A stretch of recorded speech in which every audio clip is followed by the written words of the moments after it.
Okay, as you can see, this presentation is going to involve some data and data analysis. And basically, it's going to focus on digital communication, online communication between students and a faculty member.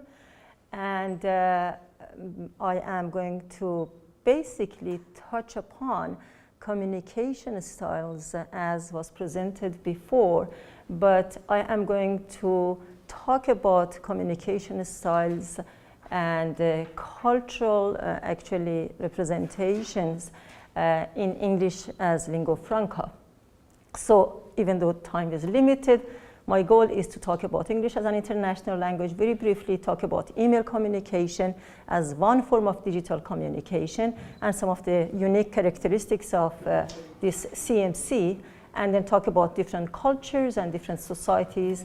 And more specifically, I would be using Hofstede model, which is power distance model for cultural representation, because I think it fits the data neatly that I have.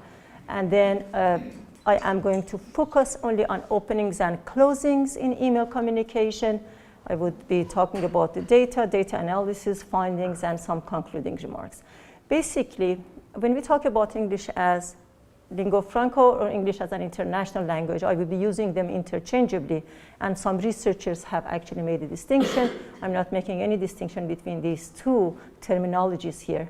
But according to Mediano 2004, retaining our indigenous cultures, and I'm not talking about our culture in our language, but in our culture actually as it is realized through the use of English as international language, while reaping the benefits of larger scale integration via a language of wider communication, here meaning English, ELF, is the challenge many of us will no doubt have to come to terms with in the years to come. This issue was brought up by Professor Keşkeş in his plenary, and also today it was brought up by Professor Yates in her plenary. How to actually keep and use our cultural values when we communicate through English as an international language. And therefore, as mentioned above by Modiano, in the recent forms of globalization marked by new technology, so not only English has become the lingua franca, but globalization and the advancements in technology has actually caused this porous nature of nation-state boundaries. So the boundaries are broken. There is more fluidity and flexibility in our communication, and English has become a contact language for a wide range of communities. And therefore, the ways in which our local values and identities and interests are negotiated in this new form or this new language is a dilemma or a challenge that faces our communications and communities today. Individuals find ways, of course, to accommodate their interests and their cultural values into the language that they're using as lingua franca, basically English language. And they may resist, they may modify, they may reconstruct the dominant discourses in order to suit their own needs and interests and identities, and maybe to present their agencies in this process of English lingua franca use. And just to cite two authors who have basically mentioned the issues of cultural resistance through the use of English as lingua franca, Conagraja 2006 and Haas 2003 are just examples. There are so many other authors and researchers who have talked about these. Hence, the discussions in the following section is going to focus on how individuals negotiate their identities in digital EIL, English as international language communication.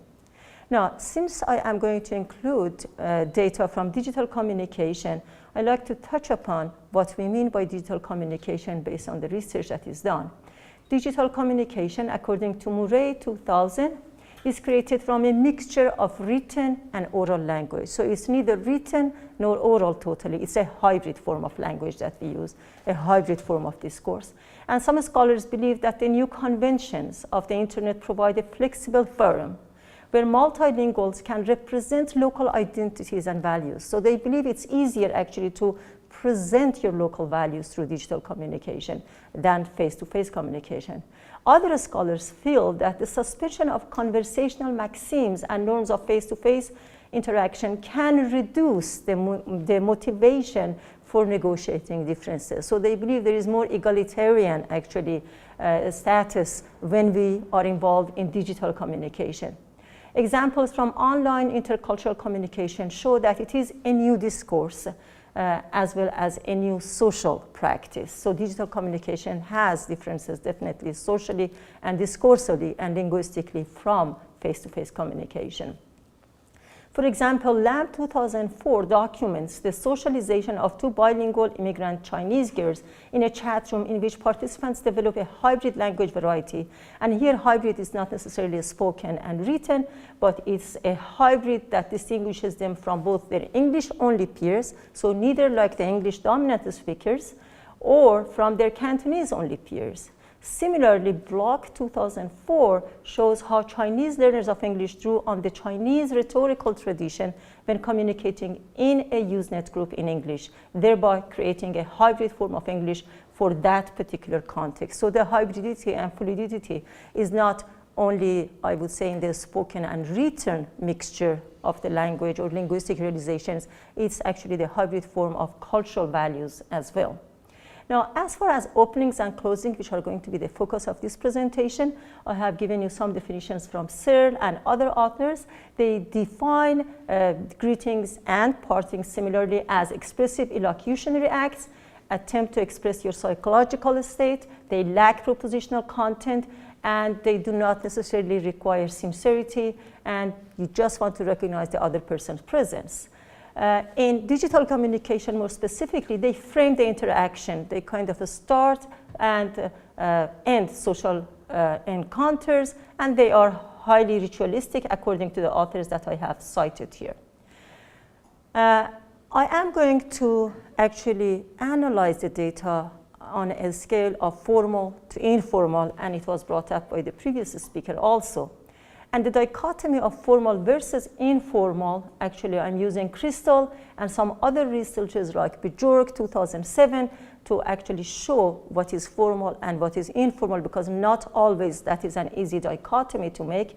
But in order to give you an indication, especially as far as formal, the formality level and informality in openings and closings, Lucy Kellaway of the Financial Times used 100 emails in her own mailbox to actually examine closings. She concludes that it is chaos out there and that people spend ages over supposedly speedy messages, because internet communication needs actually to be speedy, because they don't know the right way of ending the things. And I would say opening the things also. I have had difficulty actually deciding how to address Professor Kirschkers in my emails.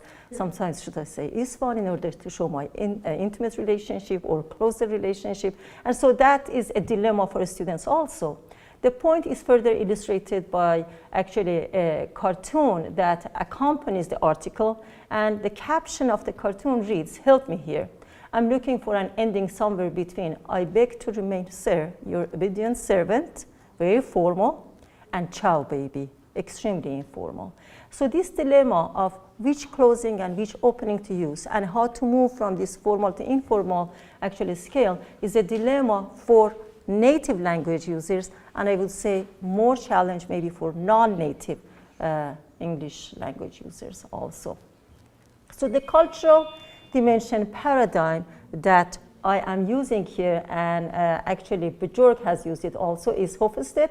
And Hofstede defines power distance as the extent to which less powerful members of institutions and organizations within a country expect and accept that power is distributed unequally.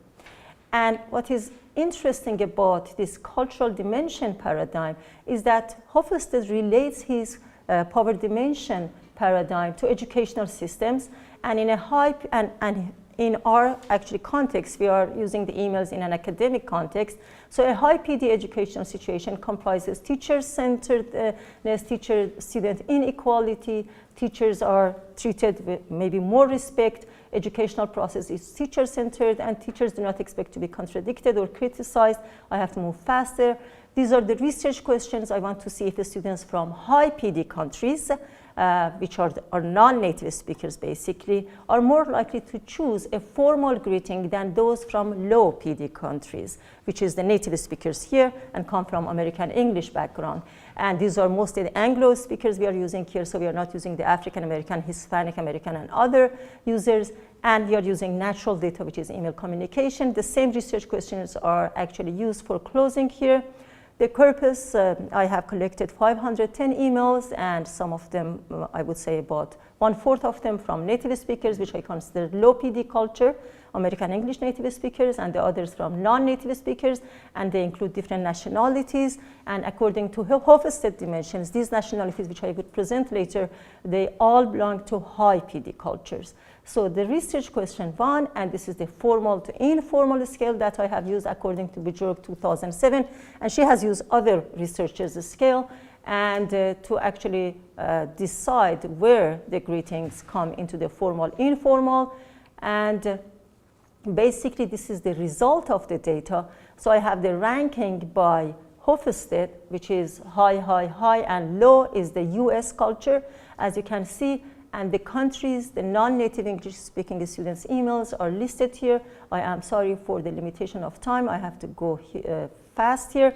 Here we have, if you can see, if you can look at this table, the high PD cultures, they use a lot of formal greetings. And the low PD cultures, they use a lot, I would say maybe equally, 50%, 52% versus 48%, as far as formal and informal dichotomy goes. I have lots of examples to show you. Due to the shortage of time, I will just go faster here. These are some examples. When we have discussion, maybe we can share some of these. So the findings show that emails written by students from high PD cultures are considerably more likely to contain a formal greeting than those from low PD cultures, and low PD here are native speakers, and the table showed actually the results.